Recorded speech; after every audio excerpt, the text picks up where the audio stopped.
De hecho, las investigaciones sobre el desarrollo y el funcionamiento del cerebro nos dicen que es así como organizamos nuestra memoria. Literalmente construimos el pasado estableciendo narrativas, construyendo historias sobre nuestro pasado. Lo que pasa es que lo que hizo Wolfram, que es una persona bastante peculiar, un tipo que se ha hecho rico haciendo un programa de matemáticas, pues francamente tiene que ser peculiar, fue contar su vida de una forma distinta. En lugar de narrar su vida, lo que hizo fue analizarla. Lo que hizo fue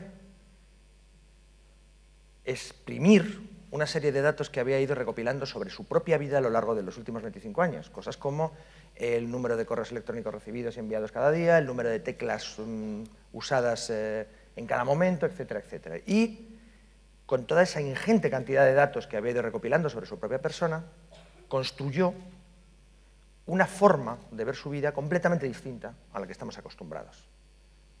Una forma que iluminaba algunos aspectos curiosos, como a qué horas trabajaba, distintos periodos, digamos, a lo largo de su desarrollo personal, distintos periodos de trabajo, cosas que no son visibles normalmente y que además, aunque sean visibles, aunque sean perceptibles, son muy difíciles de comunicar, porque implican pues, grandes cantidades de datos. Es un ejemplo perfecto del periodismo de datos, de la visualización de datos, de esta nueva rama emergente que está buscando un nombre estable, todavía no está muy claro cómo se llama, y que, bueno, pues según algunas fuentes muy autorizadas, pues va a ser una revolución en el desarrollo del periodismo, por lo cual yo como periodista me pregunto, ¿no estaremos una vez más ante otra moda más que va a pasar por encima? Para analizar si realmente existe el periodismo de datos, cuál es la posible utilidad que pueda tener, para qué se puede usar, es decir, qué nuevas formas de contar historias y qué nuevas historias podemos contar con él, pues hemos reunido aquí un panel de gente que sabe mucho más que yo de todas estas cosas. Así que os paso directamente con el primer panelista, José Luis de Vicente, activista cultural, comisario, ¿cómo es el término? Curador, pero de verdad, no esta tontería de curador de exposiciones, un señor que organiza profesionalmente exposiciones artísticas y que está en esa intersección entre el mundo del arte, el mundo de la cultura, el mundo del periodismo, desde donde se pueden ver cómo funcionan los flujos de información entre estos campos.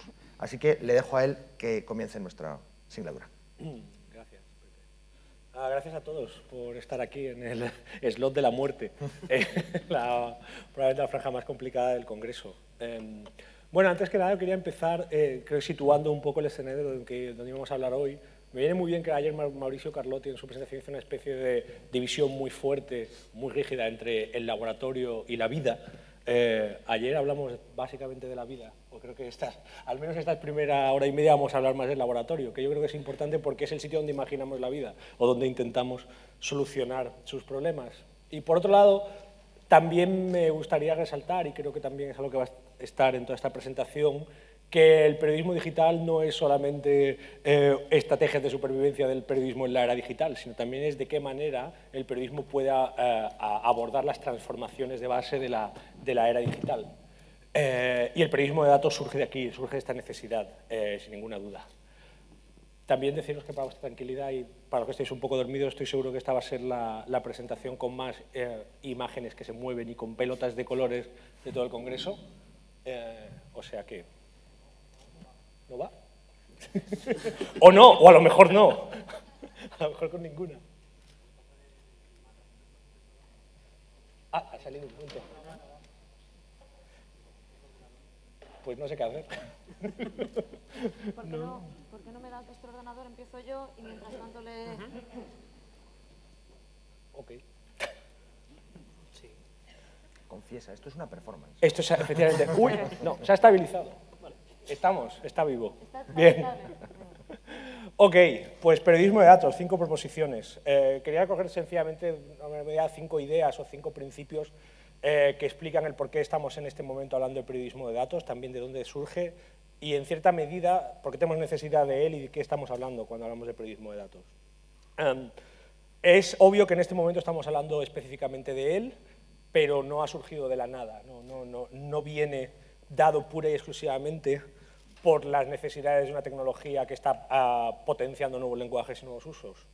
Hace ya un buen número de años, en el 2005, un periodista un poco peculiar, porque aparte de ser periodista le interesaba la programación, llamado Adrián Holovati, hizo un experimento, casi en términos técnicos se llama un hack, con este proyecto Chicago Crime, que básicamente consistía en coger una base de datos que se actualizaba diariamente, procedente de una fuente oficial, era la base de datos de registros de delitos de la policía de Chicago, y conectarlo con un mapa de Google Maps. Con lo que tenías era una representación actualizada diariamente de en qué puntos de Chicago se cometían qué clase de delitos.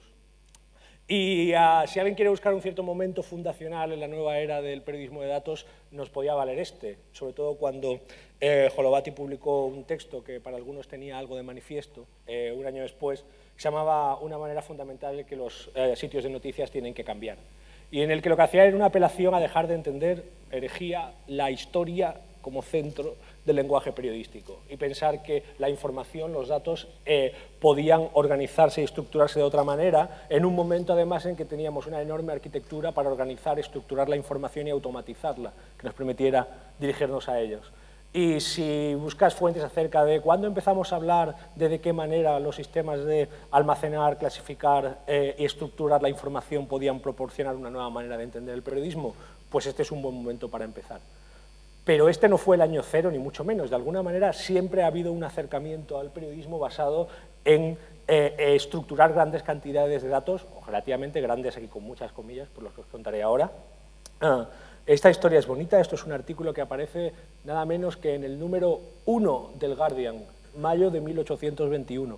Y en mayo de 1821 el Guardian publica esta tabla de datos que hoy en día no tendría mucho interés, pero que en aquel momento eran totalmente desconocidos. Era una tabla que además había sido un leak, una filtración, del número de alumnos que tenían todas las escuelas de Manchester, cuántos de ellos pertenecían de familias que pagaban y cuántos de ellos eran de beneficencia. Y la historia quería decir que, frente a la teoría oficial de que el sistema público escolar de Manchester tenía 8.000 estudiantes que procedían de familias que no pagaban la escuela, en realidad eran como 25.000.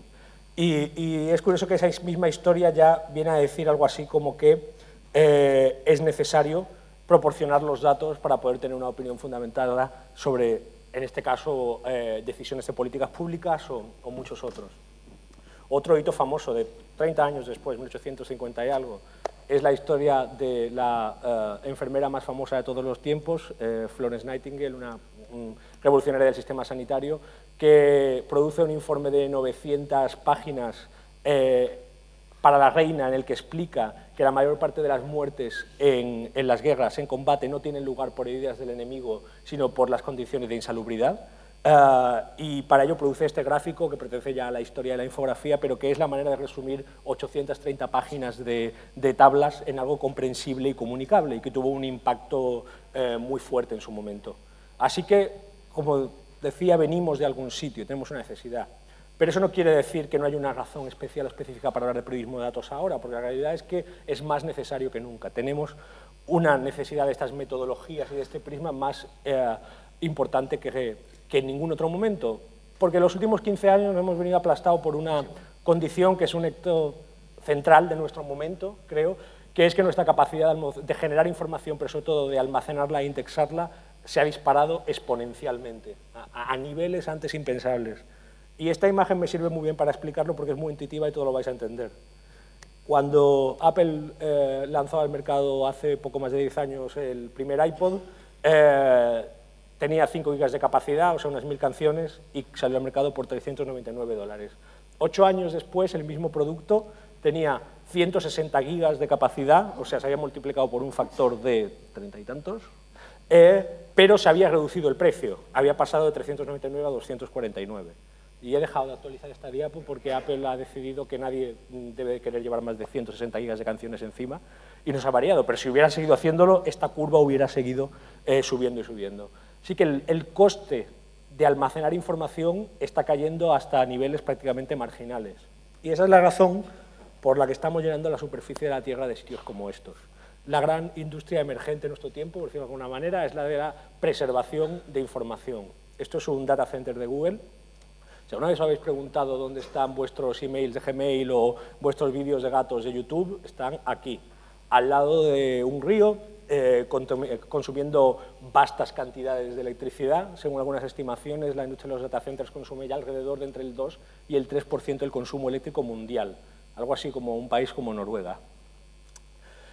Y esta vastísima disponibilidad de información es un caso claro de lo que se dice más es diferente. A partir de un umbral determinado estamos en un escenario distinto. No solamente tenemos más cosas con las que trabajar, sino que esas cosas nos pueden decir otras cosas que no sabíamos y necesitamos de nuevas metodologías para abordarlas. Y eso está teniendo un impacto enorme en muchísimos ámbitos. Eso ha disparado, por ejemplo, en la ciencia lo que se está llamando como la revolución del Big Data. De qué manera disponer... Esto es la máquina generadora de datos más grande del mundo, el famoso Large Hadron Collider del CERN. Que está generando un paradigma científico donde disponemos de grandes cantidades de datos antes de disponer de teorías para interpretarlas. Y en una especie de extraña inversión, las teorías salen de los datos y no al revés, como habéis sido tradicionalmente. O está también cambiando de qué manera vamos a entender, por ejemplo, la gestión de las ciudades. Seguro que muchos habéis oído el famoso término, otro término de moda en emergencia, Smart City, que básicamente tiene que ver con cómo entender la gestión de entes tan complejos como las ciudades a través de los datos que la propia ciudad genera y nos permite usar como prisma para capturar esos procesos mejor. Y hay también una revolución en la gobernanza y la administración a través de las políticas de datos abiertos, inauguradas en buena medida por la administración Obama en el año 2008, cuando, como parte de su plan de transparencia, lanza el portal institucional data.gov, y que luego ha sido replicada con distintos grados de éxito por administraciones de todo el mundo a todos los niveles, también en España. Y bucear en esos portales, en unos más que en otros, en función del número de datos que lancen, creo que Mar luego va a poder hablar quizá más de ello, te lleva a sitios fascinantes. O sea, en data.gov puedes ver cosas como el nivel de los ríos en tiempo real o los datos de homicidios segmentados por tipo de arma en cada calle. Es decir, realmente hay un prisma determinado que mirar ahí. Pero hay también otra razón para mí casi tan importante para pensar en el periodismo de datos, que es que hoy hay determinadas historias, hay determinados acontecimientos que solo son narrables y que solo son posibles de interpretar desde aquí, desde este punto de vista. Y esto tiene que ver con algo que a mí particularmente me preocupa mucho acerca de la función social del periodismo. El periodismo tiene muchas funciones, pero una de ellas es, en buena medida, o al menos es uno de los principales agentes que lo consiguen, generar el modelo del mundo que está en las cabezas de la gente. Es decir, tu visión acerca de cómo funcionan las cosas en buena medida viene proporcionada por este prisma. Y este modelo está cambiando de una manera radical. Dicho de una manera un poco rápida y quizá un poco presuntuosa, mucha gente no sabe que las cosas ya no son como eran. Mucha gente todavía piensa que un mercado bursátil es esto, un montón de gente en un parqué pegando gritos, moviendo las manos de manera gesticulante, pero hoy en día un mercado bursátil no es fundamentalmente esto, es esto. Esto es una imagen generada por una empresa que se llama Nanex, que se dedica a hacer estudios de lo que se llaman algoritmos de high frequency trading, es decir, esos ordenadores que están intercambiando valores a velocidades fuera de nuestra imaginación, en milisegundos, y que ya suponen el 75% de las transacciones en los mercados mundiales. Hace poco había un periodista que publicaba una imagen que explicaba esto muy bien, era esa clásica ceremonia de apertura de Wall Street donde va gente a tocar la campana y salía un grupo de chicas en bikini que venían de no sé qué serie de televisión a tocar la campana y el pie de foto decía unas modelos tocando una campana para que un montón de ordenadores puedan empezar a intercambiar valores anónimamente en habitaciones vacías. Pues a esto es a lo que me refiero en buena medida. Para mucha gente la guerra todavía es las imágenes que tenemos de la guerra en nuestra cabeza y cada vez más la guerra es esto, un señor en una habitación controlando un vehículo volador que está a miles de kilómetros donde está y que él está en la guerra, pero cuando acaba su hora de oficina se levanta y se va a su casa y ya no está en la guerra, en un estado binario muy complicado. Pues yo creo que el periodismo, por un lado, también no va a ser y está empezando a no ser esa imagen mental que tenemos de lo que es el periodismo. Para mí un buen ejemplo es lo que pasa cuando Wikileaks salta uno de los primeros grandes filtraciones, los logs de la guerra, primero de Afganistán, luego de Irak, y muestra, especialmente en el caso de Irak, probablemente el retrato más completo, más detallado que se haya hecho nunca de una guerra. 391.000 registros de acciones distintas. Una manera de contar esta historia sería ir contando acción por acción o leyendo acción por acción intentando interpretarla, pero eso es, por un lado, poco práctico y por otro lado, no es en realidad lo que esta base de datos está dando. Lo que esta base de datos te está contando es cómo leemos hoy una guerra, cómo la podemos interpretar de una manera indexada, de una manera estructurada, de la misma forma que miramos el mundo a través de la ventana del navegador de Google. Así que el periodismo de datos, como digo, puede hacer cosas y nos permite hacer cosas que no podemos hacer de otra forma. Este, por ejemplo, para mí es uno de los proyectos más interesantes del departamento de visualización del New York Times, que es uno de los que está haciendo cosas más potentes. Es un proyecto que se llama Mapping America, donde básicamente tomaban los datos del censo para hacer un retrato racial de Estados Unidos, descomponiendo cuál es la composición racial. Y lo interesante de este proyecto para mí es la resolución a la que opera. O sea, puedes bajar hasta el nivel de la calle, de cada ciudad sobre la que hay datos. ¿Cómo operas a esa resolución de otro medio? O sea, ¿cómo puedes generar una estructura de información navegable que además es una historia distinta para cada lector? Porque cada lector tendrá un absoluto desinterés probablemente por el 99,9% de la información que hay aquí, pero un interés muy grande, muy específico por un 0,000x. Este proyecto, por ejemplo, es muy reciente, es de esta semana y me parece otro buen ejemplo. Todos habéis seguido esta semana seguro la historia del viral más exitoso de todos los tiempos, de Connie 2012 y de todo lo que ha tenido que ver con este vídeo. ¿No era el de lo bebe? Ya no. Eso es de ayer. Es verdad, esto son noticias ya viejas. Pues alguien se hace una pregunta en un momento determinado que es ¿cómo sucede esto? ¿De qué manera este vídeo concreto prende como fuego y se esparce por la red? ¿Qué agentes ha habido que han jugado un papel central en él? Y el caso es que de alguna manera los datos están ahí, o sea, son trazables, son interpretables. Y este proyecto muestra cómo, por un lado, el vídeo emergió de comunidades que ya estaban muy cohesionadas entre sí. Aquí veis, por ejemplo, estos clústeres que son comunidades con lazos fuertes entre ellos, es decir, gente que ya se conocía y que de hecho había participado en campañas anteriores de esta organización Invisible Children. Y otra imagen muy interesante es ver cómo no sale de las grandes capitales, sino sale de pequeñas ciudades provinciales con un gran peso de organizaciones religiosas en ello. Estos datos están aquí y de alguna forma se convierten en un prisma interpretativo imprescindible. Pero hay una cosa que en la que yo siempre pongo mucho énfasis y que creo que es muy importante, que es que entendamos que esto no es una ciencia. Es decir, que tiene el mismo, al final, grado de subjetividad, está tan determinado por el punto de vista desde el que partes como cualquier otro medio. Es interesante haber leído, por ejemplo, en la historia de los logs de Irak, de qué manera la base de datos se generó, porque te hace hacerte la pregunta, ¿estamos ante la representación más detallada que se ha hecho nunca de una guerra? Por un lado sí, pero estamos ante una representación fidedigna, proporcional, exacta, y todas las representaciones y cualquier proceso de recogida de datos a esta escala tiene un sesgo. El sesgo de haber partido de un punto determinado, de haber admitido unas limitaciones. Por ejemplo, en el caso de los logs de Irak, de Wikileaks, se sabe que a medida que pasa el tiempo, la información es más exacta, o al menos hay mayor recogida de puntos de datos, y no es lo mismo la representación en un año que en otro, por la manera en la que se construyó esta base de datos, por la metodología de base que se usó. Y luego, no hay, esto es un principio muy importante de la visualización, igual que no hay una única manera de representar una estructura de datos y no hay una que sea la adecuada, no hay una única pregunta que se le pueda formular a una base de datos. Este es uno de mis proyectos de visualización favoritos, que no es periodístico como muchos, pero que responde a una pregunta muy, muy interesante.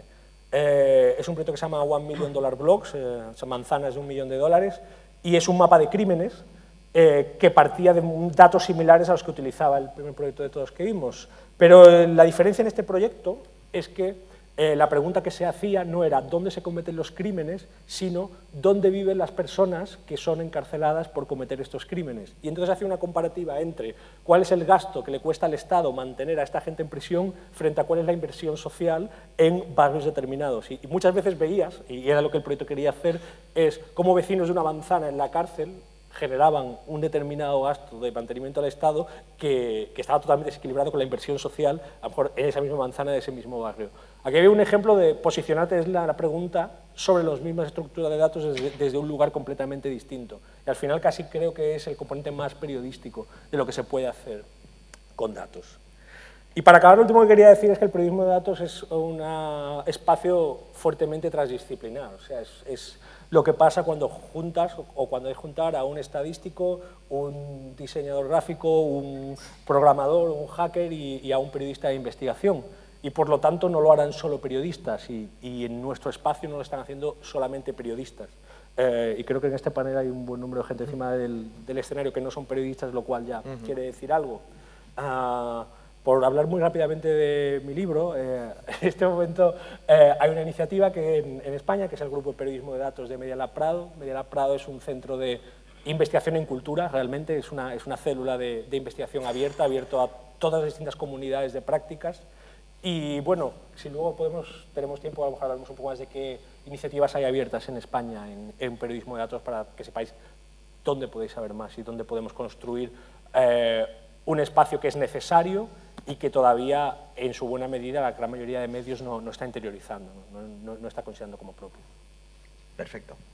Pero para empezar todo este edificio que nos está contando, fascinante historia, José Luis de Vicente, para empezar hay que empezar por el principio, que son los datos. Sin datos no hay periodismo de datos. Y para hablarnos de los datos, de la importancia de los datos y de cómo se extraen y de qué manera se pueden capturar, tenemos a Marc Cabra, periodista de investigación, sobre todo y ante todo, pero que tiene algunos talentos que desgraciadamente no son muy comunes en el gremio de los periodistas de investigación. Así que le vamos a dar la palabra. Pepe, enróllate más. Puedo intentarlo, pero... Pues ¿por qué no hablas del grupo de periodismo de datos? Que sí. Creo que es importante que hay Pues posibilidades arranca. de aprender estas cosas y él nos puede hablar de ello. Bueno, de hecho, lo que estamos intentando es efectivamente crear una infraestructura que sirva como semilla para desarrollar todo este tipo de cosas. Juntar a las personas que tienen los conocimientos, esas personas de diferentes procedencias, que decía José Luis hace un momento, programadores, diseñadores, gente que viene del mundo del arte o del mundo de la expresión, digamos, cultural pura, ponerlos juntos para que tengan la capacidad de crear nuevos sistemas de comunicación y de enseñar a la gente a usarlos. Además, una cosa especialmente fascinante desde ese punto de vista es esa mezcla que existe entre los programadores y los periodistas, porque muchas veces los programadores saben cómo hacer las cosas, saben cómo responder las preguntas, pero no son técnicos en hacer las preguntas correctas. Y al revés, los periodistas tienen la capacidad de hacer las preguntas correctas, pero no saben responderlas, ¿no? Ponerlos juntos algunas veces da lugar a que las preguntas correctas se puedan responder de una forma más adecuada. Vaya. Aquí. No sé qué hacer. Bueno, yo puedo hablar, pero la gracia de esto es que lo veáis. Entonces, ¿por qué no? Vamos a hacer pasar... Pasamos el salto, pasa página, entonces. pasa palabra. Iván Sánchez trabaja en OpenStreetMaps, pero además, antes me lo estaba comentando y me parece especialmente interesante, porque está relacionado con lo que estábamos hablando, antes ha sido minero también, se ha dedicado a la minería de datos. Y es un especialista en los aspectos geográficos de la información, pero también tiene conocimientos de extracción de datos a gran escala. Así que tuyo es el estrado. Mío es el estrado. Antes de tiempo, pero... Bueno, no pasa nada. Sí, además yo voy a proponer una serie de ideas, no voy a trabajar, no voy a desarrollar ninguna, porque yo lo que quiero es que realmente discutamos aquí de una serie de cosas que están pasando ahora mismo sobre periodismo de datos, o no sé exactamente cómo llamarlo. Entonces no sé si lo que yo voy a contar es exactamente periodismo de datos o son ejemplos de buen, mal periodismo, cómo contamos cosas, cómo sacamos información del mundo real, porque al final yo también tengo parte de geógrafo, de cartógrafo, y lo que se hace con la geografía es ir al mundo real, extraer información de este mundo real y luego plasmarla de tal manera que tú comuniques un mensaje. Un mapa es esto al final. Y yo con mi libro, de lo primero que quiero empezar a hablar es del manifestómetro, que supongo que habréis oído hablar de él. Esto nació a raíz de una serie de artículos en prensa en los cuales se decían que en una manifestación o bien había 5.000 personas o bien había 2 millones de personas. Entonces tú veías los dos periódicos, los titulares, y señores, aquí algo tiene que haber mal. Entonces son 4 tíos literalmente 4 tíos que van a la calle, sacan 4 fotos, te ponen el área y con eso te dan un dato, que son unos metros cuadrados, te dan un dato que es una densidad aproximada de personas y con esto te dan una horquilla de asistentes a la manifestación. Que tú puedes decir que está mejor o peor, pero es objetivo, ¿vale? Tú tienes, es decir, no caben más y tampoco hay menos de los que dicen, ¿vale? Hay una ocupación en metros cuadrados y el dato es bueno. Podemos discutir si la metodología es mejor o peor, o el nivel de error es mejor o peor, pero es un buen dato. Y yo todavía no he visto publicado un proceso igual que este en los periódicos. Además, estuve de cañas con ellos el fin de semana pasado, les comenté, voy a ir a un congreso, voy a hablar de vosotros, y me pidieron, coméntales las herramientas de alta tecnología que utilizamos para hacer los recuentos de manifestaciones. Unas gafas con cámara de vídeo de 15 euros, ¿vale? Esto es todo lo que necesitéis para hacer un buen recuento de una manifestación. No os hace falta ni helicópteros, ni globos, ni leches. Os hace falta 4 personas que digan la manifestación llega hasta esta calle, hacemos esto y multiplicamos por la densidad. No hay más, no hay misterio. Esto es una buena recogida de datos. Aquí estamos generando información y la estamos generando de tal manera que cualquier persona puede contrastarla, ¿vale? Si yo dudo que el método de manifestómetro sea malo, ¿qué hago? Me voy a la calle y hago yo mis fotos y hago yo mi comparativa. Y además voy a publicar mis datos de entrada para que otras personas puedan analizar si mi método es bueno o es malo. Otra cosa que quería comentar es mala prensa. Yo supongo que sabéis de qué va mala prensa, ¿verdad? Y lo habéis leído alguna vez. Supuestamente habréis leído que esta semana ha salido este artículo del ABC sobre una encuesta y resulta que cometieron una pifia muy gorda y es que hicieron un copy-paste de los gráficos y la cagaron totalmente. En el gráfico de abajo pone esto, ¿vale? Actividades expresores de Butraguerín, 44, 41, 14. ¿Veis algo mal aquí? ¿Vale? Lo voy a poner un poquito más claro, ¿vale? Y un poquito más claro todavía. Bueno, o sea, es 44,2, 41,5, 14,3. Señores, si queréis hacer periodismo de datos, no hagáis esto, ¿de acuerdo? Esto, yo ayer estaba viendo el streaming y había alguien que dijo algo así como que en un artículo escrito no se puede decir joder, hostia puta, ¿vale? Esto es una patada en la boca a los datos. Esto no lo podéis hacer si queréis hacer periodismo de datos. Señores, vale que manipuléis, pero no así, ¿vale? Hay niveles y niveles, haced las cosas bien. Por una parte tenéis que recoger bien los datos, ¿vale? Y eso ya seguramente lo sabréis, que el sesgo de las encuestas es enorme si lo queréis hacer, pero también hay que hacer la presentación bien. Bien. Otra cosa es los presupuestos generales del Estado, que es esa cosita que lleva ahí, ¿vale? Que es muy bonito, sale ahí en prensa, mira, este año nos hemos ahorrado no sé cuántas toneladas de papel, pero luego son un coñazo.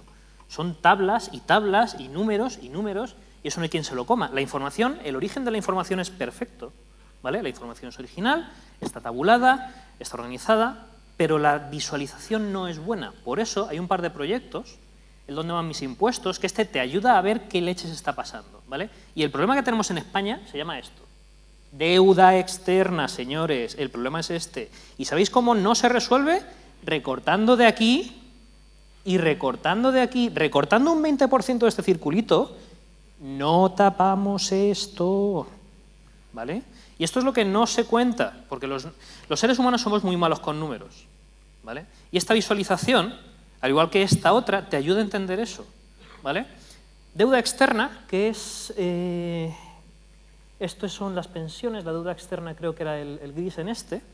Claro, se ve mejor en este. La deuda externa no se soluciona recortando un 20% en investigación y un 20% de sanidad. No se resuelve.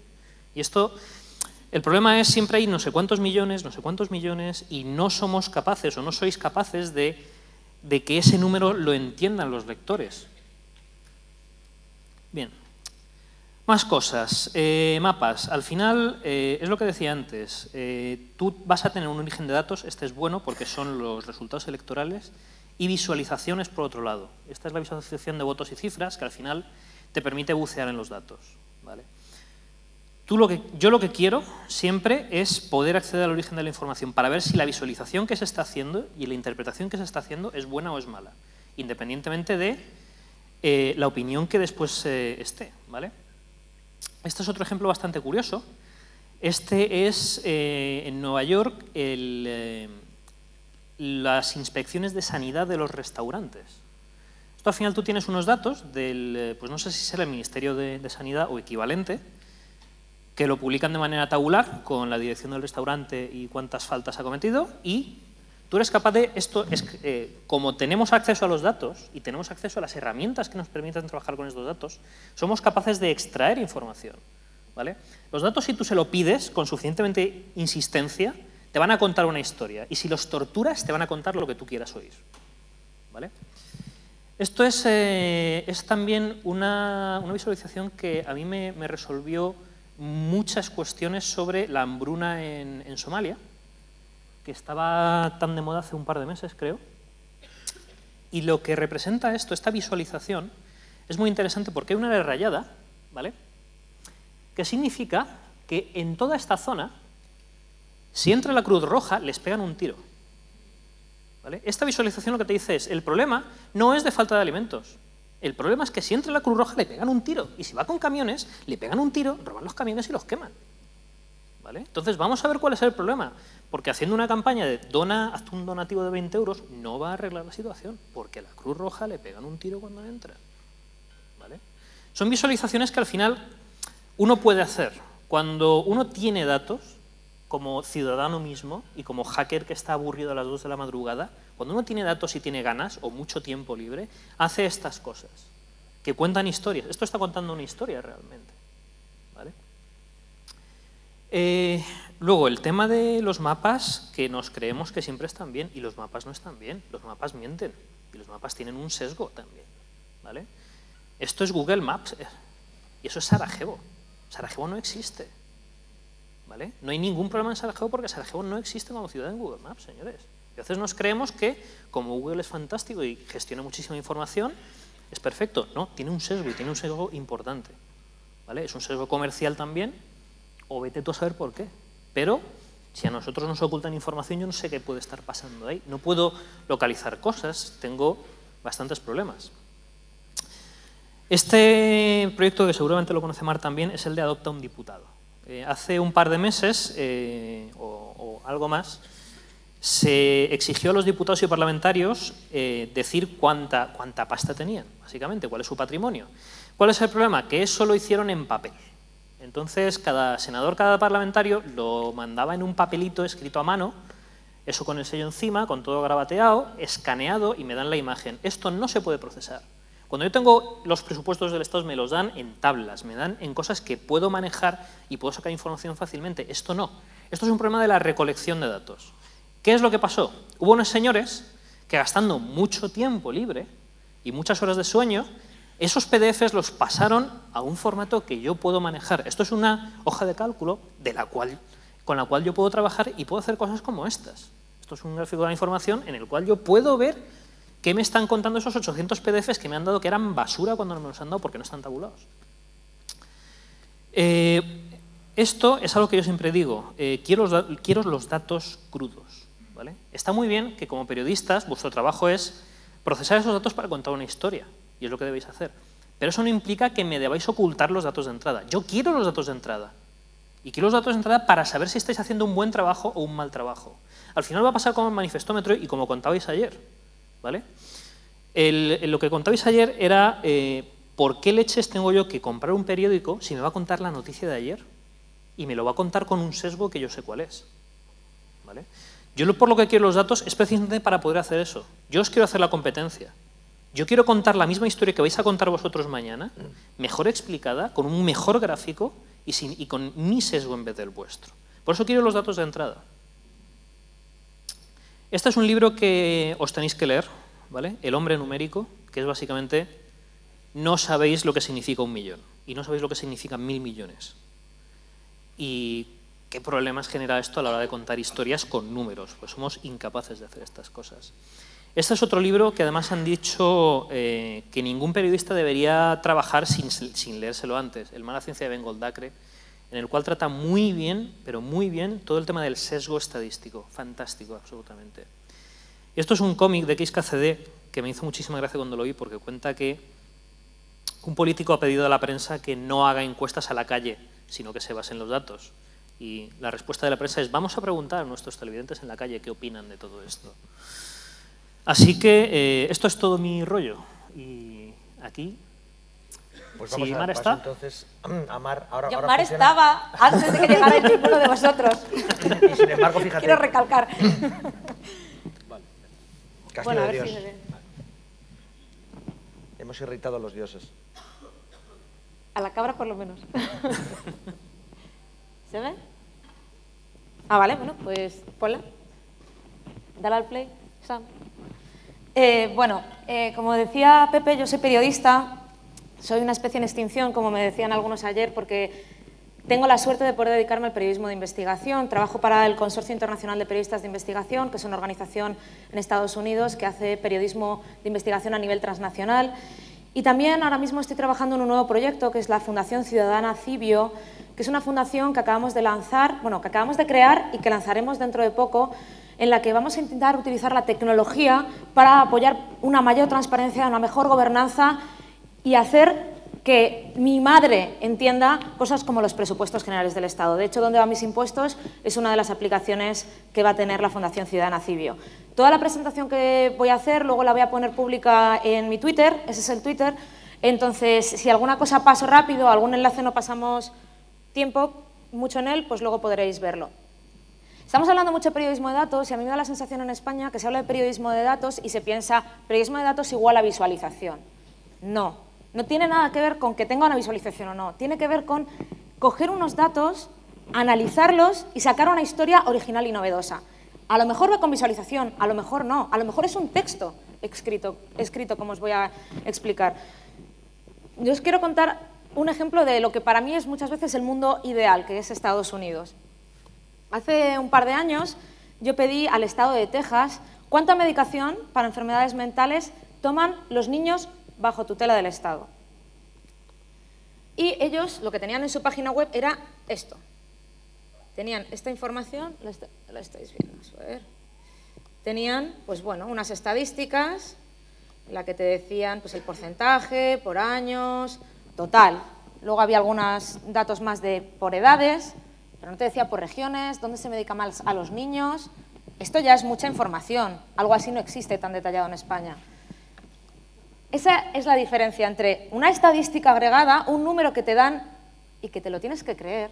Te tienes que creer que han hecho bien la estadística, y hay casos que luego, como los que habla Iván, que no se ven, y los datos. Yo pedí una petición de información. ¿Qué quiere decir? En Estados Unidos tienen una ley por la cual yo, como ciudadana, no como periodista, como ciudadana, tengo derecho a escribir un email a un señor y le digo, es que yo quiero saber esto. Y entonces el señor, después de unas cuantas semanas, menos de un mes, me manda una hoja de Excel, me manda esto, en el que vemos detalladamente que en el condado de Anderson estos son los niños que se han medicado. Y hay una cosa muy curiosa, es que ya puedes empezar a entrar en un detalle que dices, qué curioso, medicamentos para enfermedades mentales. Por ejemplo, trastorno bipolar, esquizofrenia, son enfermedades que según la ciencia se empiezan a desarrollar en la adolescencia.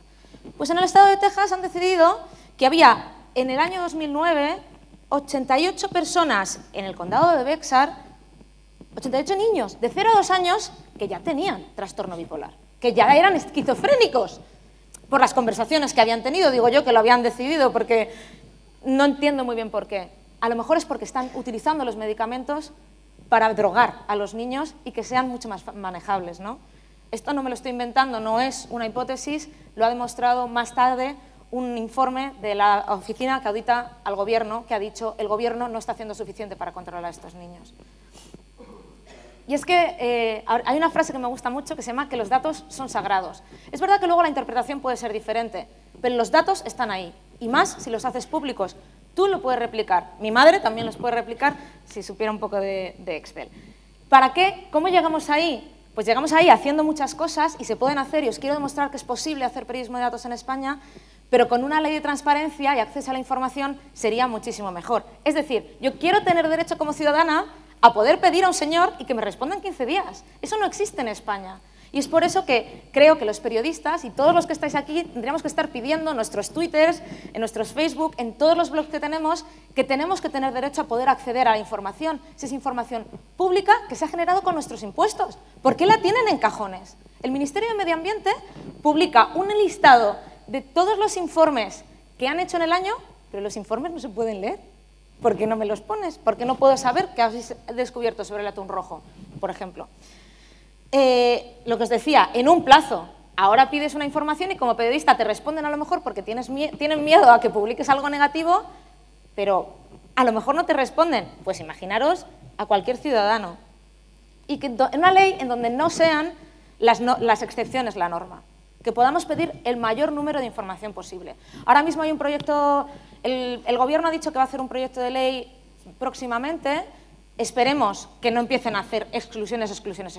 Seguridad nacional, yo lo entiendo, pero pocas más excepciones deberían haber. Para eso, además de yo y más gente cabreada, hemos montado un proyecto que se llama Tu Derecho a Saber, que va a ser lanzado la semana que viene, en el que todas las personas pueden hacer peticiones de información a los ciudadanos, se puede hacer la petición de información, datos. Podéis pedir datos, podéis pedir todo lo que sea información pública, deberían dárnoslo. Ahora mismo no hay una ley general que nos ampare, pero deberían dárnoslo. Esto tiene que ver con periodismo de datos, porque esto es lo que nos permite hacer historias como la de los niños tutelados. Tenemos que estar muy atentos porque el Gobierno decía que iba a presentar el 17 de abril en Brasilia el proyecto de ley. Y también es muy importante, se ha hablado aquí del Open Data, datos abiertos. No os dejéis engañar, ahora hay mucho Open Data, no el Gobierno, hay muchos datos abiertos, hay un portal, tenemos 17 portales, somos líderes. Estamos en los 3 primeros portales, en 3 primeros países del mundo con más portales de Open Data, es decir, que publican datos. Publicar los datos de la línea de autobús está muy bien, pero como periodistas yo creo que en todo estaréis de acuerdo conmigo en que, pues bueno, de la línea de autobús a lo mejor no sacas historias, a lo mejor ¿qué quieres que saquen? Las licitaciones públicas, quieres que te saquen de un formato reutilizable las subvenciones y no en el BOE, de una manera en la que es muy difícil hacer un análisis temático. Pero yo creo que aquí se puede hacer periodismo de datos con la situación que tenemos, que es bastante deficitaria. Para que sepáis, somos de los países más deficitarios en situación de transparencia del mundo. Somos el único país en Europa que no tiene una ley de transparencia, es decir, que yo no puedo pedir ninguna información. Con más de 1 millón de habitantes, es decir, el único país de Europa con más de 1 millón de habitantes, pero está Chipre por ahí, que tampoco tiene, pero es pequeñín.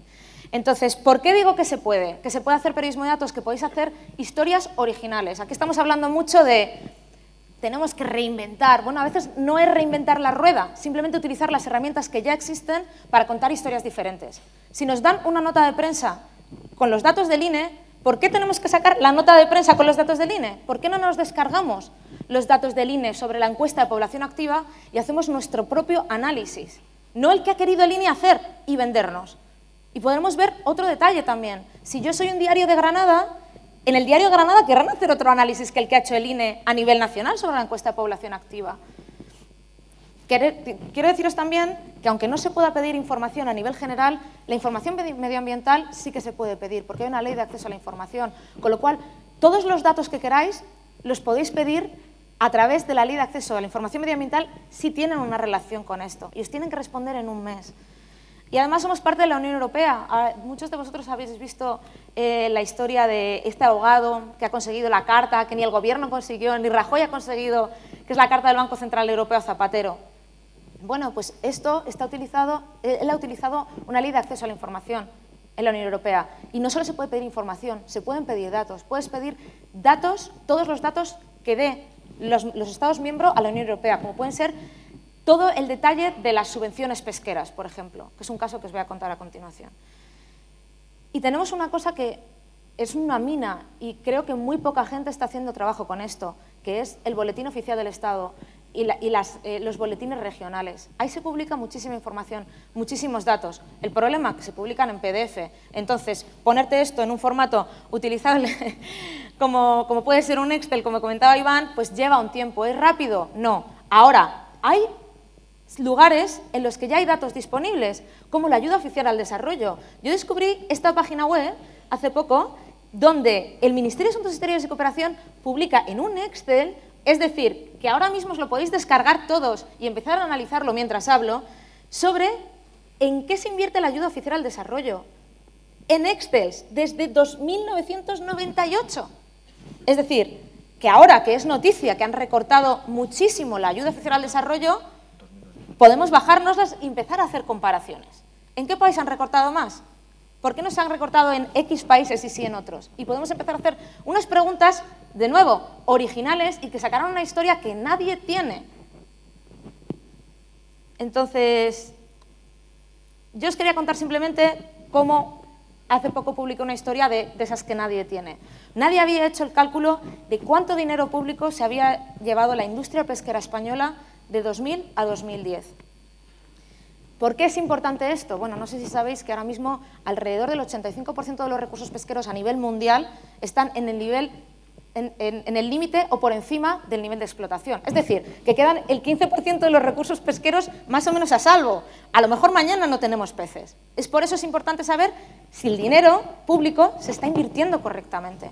Calculamos que por primera vez, que casi 6.000 millones de euros se iban a la industria pesquera española en ese periodo, ¿no? De 2000 a 2010. Y lo más curioso es que mucho de ese dinero se iba para actividades que luego no beneficiaban a los pescadores.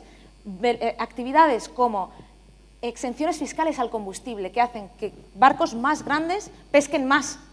No que los barcos pequeñitos, que Manolo el pescador pesque más, sino que un barco muy grande, que coge muchísimo más pescado del que necesite, pesque más.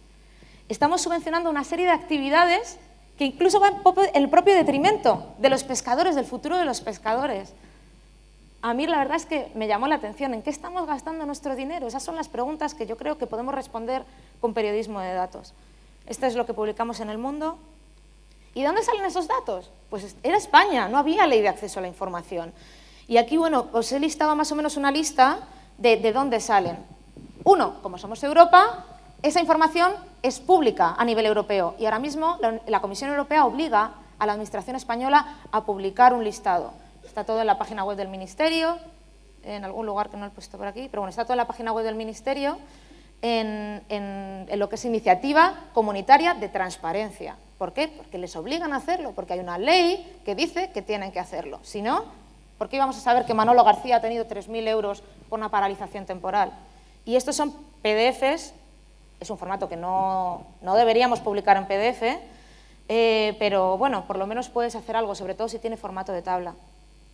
Y yo creo, y luego, bueno, también estuvimos mirando boletines, el Boletín Oficial del Estado, donde se publican todas las subvenciones que tienen que ver con pesca. Es muy difícil luego cruzar los datos, pero bueno, por lo menos se puede hacer, a nivel autonómico también se puede hacer ese ejercicio, y también hay muchísimos datos en informes que publican muchísimas organizaciones. Yo encontré un informe de la Agencia Tributaria sobre impuestos especiales, con tablas diciéndome cuánto se había gastado en la exención fiscal, porque ellos lo entienden como gasto fiscal, es decir, cuánto dinero había dejado de recaudar las arcas del Estado porque los barcos no tienen que pagar impuestos en su combustible, que eran más o menos 2.000 millones de euros de 2000 a 2010. Entonces, si queréis hacer esto, que yo os animo, sobre todo a la gente que está empezando, las redacciones ya están copadas, no van a contratar a nadie más, más o menos. Si entráis con algo diferente, algo que solo vosotros podéis hacer, con una historia original que sois solo vosotros los que la habéis encontrado, a lo mejor os compran esa historia. Y también hablo desde aquí a los que estáis en los medios. Decía Pepe, ¿es una moda? Pues no es una moda. ¿Cuántas personas lo están haciendo en España? ¿Está haciendo la información algo? RTV desde el laboratorio también está haciendo algo. Algunas personas que escriben blogs hacen algún mínimo ejercicio, pero sistemáticamente en el periodismo en España, ¿quién lo hace? ¿Por qué lo está haciendo el New York Times, The Guardian, en La Nación, en Argentina, que les está yendo como un tiro y aquí no? Es algo que me fascina, no lo entiendo. ¿Qué inventan ellos? ¿Qué inventen ellos? No. Prueba evidente de que no es importante es que no hay secciones en los periódicos. No, esto Porque creo si que esto no es así. Ah, no es así. Ay, perdón. Al revés, de hecho, yo creo que hay que mirar los casos de éxito para ver cómo podemos tener éxito aquí también. Al Guardian le está funcionando fenomenal, al New York Times también. bueno, pues aunque sean las grandes cabeceras, copiemos a las grandes cabeceras, hagámoslo en España porque al New York Times le funciona. Pero bueno, si queréis aprender, más o menos hay algunas cosas que podéis hacer. Está el grupo de trabajo de periodismo de datos del Media Lab Prado, esto es en Madrid, pero hacemos streaming, nos reunimos los segundos jueves de cada mes para hablar de estas cosas, dar pequeños talleres, que no todo sea teórico, ¿no? Cómo utilizar Excel, cómo limpiar datos. También va a haber un curso de verano en la Universidad Complutense, en los cursos de verano del Escorial, del 23 al 27 de julio, en el que vamos a hablar en una semana de esto que he tenido 13 minutos para hablar. Y luego también, en octubre de 2012, se lanza el primer máster en España de periodismo de investigación, datos y visualización.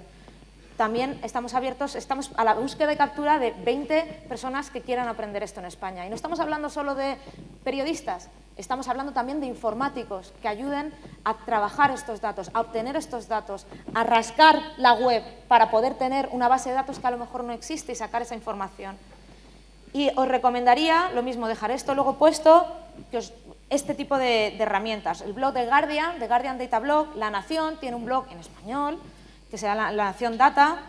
Luego hay un instituto en Estados Unidos que es el NICAR, que es el Instituto de Periodismo de Datos.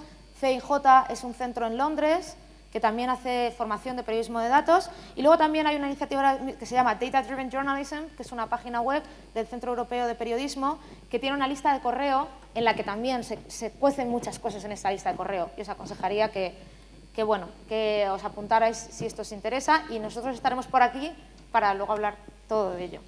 Perfecto. Vamos a tener 1 minuto y medio para hacer una pregunta, pero fijaos... No, dos preguntas. Yo subrayaría que este panel ha sido muy raro porque, fijaos, no hemos hablado de paywalls, no hemos hablado de modelos de negocio, no hemos hablado de nada de lo realmente importante. Hemos hablado de periodismo, qué idea más exótica. Tenéis la posibilidad de preguntarles, aprovecharla. 2 minutos tenemos. Pero luego estamos por aquí. Por aquí. ¿Tenemos micrófono? Sí.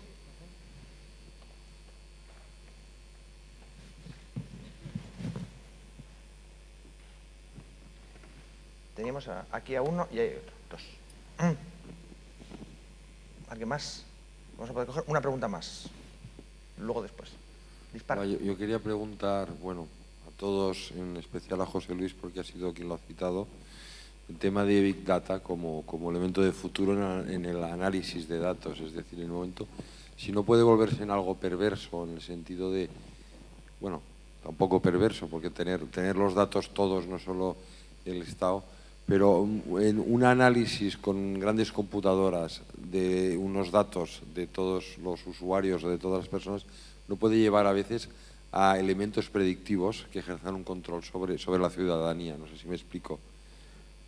Si estamos hablando fuera del ámbito del periodismo, ya está pasando, absolutamente. Sí, hablo, por ejemplo... Lo que se llama analítica predictiva en contextos como el marketing está llevando. Hace poco había una historia buenísima en el New York Times, como muchos los leísteis, acerca de cómo, suena fuerte pero es así, grandes stores online pueden saber o sospechar que sus clientes están embarazadas antes de que ellas mismas lo digan públicamente. O sea que, obviamente, las posibilidades del Big Data para generar a través de análisis predictivo determinadas condiciones ya está aquí, es real, pero en buena parte, en respuesta al planteamiento provocador de Pepe inicial de moda o necesidad absolutamente, porque es que esto ya está pasando de toda manera y tendremos un marco legal, que es el marco de protección de datos, que especifique lo que se puede, lo que no se puede hacer, pero los procesos de análisis predictivo a gran escala, en buena medida es sobre el que opera, por ejemplo, buena parte de la industria del social media.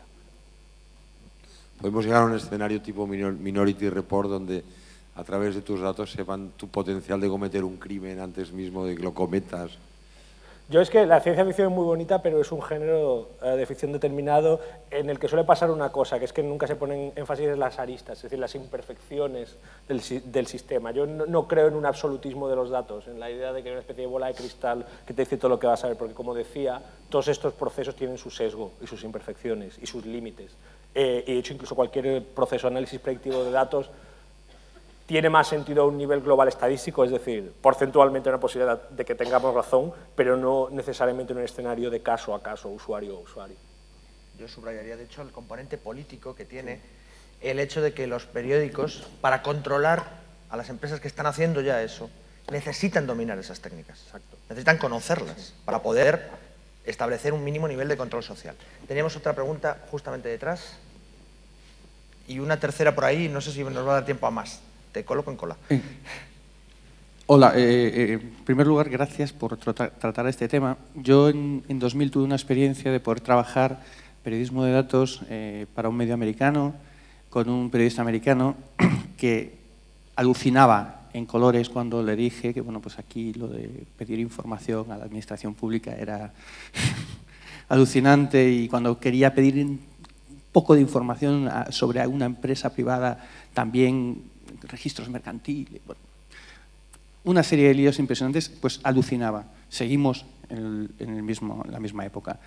Esta persona, bueno, Pulitzer en periodismo de investigación en Estados Unidos. A mí me parece bien el tema de que tenemos que tirar por ahí, es un periodismo muy interesante, pero también allí tienen estas dificultades. Tampoco allí hay espacios para este tipo de información, se publican en... Sí que lo hacen, se publican en series, en piezas de información que van como extra dentro de los periódicos, lo que serían cuadernillos dominicales con una serie especial, y trabajaba 1-2 veces al año, publicaba 1 o 2 veces al año, trabajaba durante todo el año para este tipo de trabajos. También, ¿qué ha pasado? Lleva 2 años cambiando de trabajo. Estuvo en Dayton Daily News, estuvo en Los Angeles Times, y han ido recortando las plantillas de periodismo de datos. También sí que miramos otros modelos en los que sí existen este periodismo de datos, y gracias a Dios hay New York Times o periódicos británicos, pero no todos están apostando por esto. Pues ¿por qué? Porque es mantener unos recursos muy altos para tener una persona que publica 1 o 2 veces al año, y es muy difícil mantener ese nivel. En determinados hay artículos que pueden salir en una semana, en un mes, pero bueno, también el tema de conseguir los datos de todo esto, y más en España, es muy difícil. Es más que nada el apunte que quería haceros, que bueno, que a mí me parece estupendo y que habría que tirar por ahí. Hay un montón de historias increíbles escondidas en los datos que podemos conseguir, pero bueno, que esta es la realidad, que también tiene esas dificultades. Yo querría matizar esa realidad con la que no estoy de acuerdo. Una cosa son las unidades de periodismo de investigación, que efectivamente, históricamente en Estados Unidos, y lo siguen haciendo, publican pues 1 o 2 veces en esos cuadernillos especiales, y otra cosa es el periodismo de datos. Yo he estado hace 2 semanas en la conferencia de periodismo de datos de la Asociación de Periodistas de Investigación, donde había 400 personas interesadas en hacer este tipo de periodismo, donde había un tablón de anuncios en donde había casi 10 posiciones abiertas pidiendo periodistas de datos. No es lo mismo periodismo de investigación, en el que también nos podemos basar en muchísimas otras técnicas, como puede ser pues eso, las fuentes, etcétera, etcétera, que el periodismo de datos en sí. Periodismo de datos no quiere decir la gran investigación. 8 meses nos tiramos analizando la industria pesquera española. No te digo que tengas que hacer 8 meses. Ahora mismo te bajas, ayuda oficial al desarrollo, te lo pones todo junto y empiezas a analizar cómo ha variado y con lo que dicen que van a recortar, y a lo mejor no la tienes, puedes hacer una historia ahora que vas a tardar 2 o 3 días, porque está bien luego llamar, contrastar, buscar fuentes, hay que hacer el mismo periodismo. Y luego estaría bien verlo cuando se publiquen las de 2011. ¿Dónde recortaron realmente? ¿A qué país no va? Eso no son historias que tardes o que puedes publicar 2 veces a la semana. En Estados Unidos están publicando diariamente mapas de crímenes, están publicando diariamente una serie de cosas. Por ejemplo, estuve con un periodista recientemente que él recibía de la policía todos los informes de los crímenes que había habido, ¿no? y de las multas que había habido. Lo recibía todos los días en su email. Él tiene un robot automático que lo analiza por él y hace una serie de queries, ¿no? Una serie de preguntas a los datos, que le devuelve los datos analizados, y así pueden sacar historias como que tal persona, un actor de televisión, ha tenido una multa muy grande. Eso lo sacan así, no lo sacan 1 o 2 veces al año. Entonces, periodismo de datos hay muchos tipos que se pueden hacer, pero al revés, hay una gran explosión en Estados Unidos de esto, y ahora mismo donde están las posiciones de trabajo abiertas son en este campo. Pues lamentándolo mucho, tenemos que cerrar porque nos hemos extendido más de la cuenta, pero afortunadamente vamos a estar por aquí, así que se puede seguir en los pasillos. Muchas gracias por vuestra atención y un aplauso para los panelistas.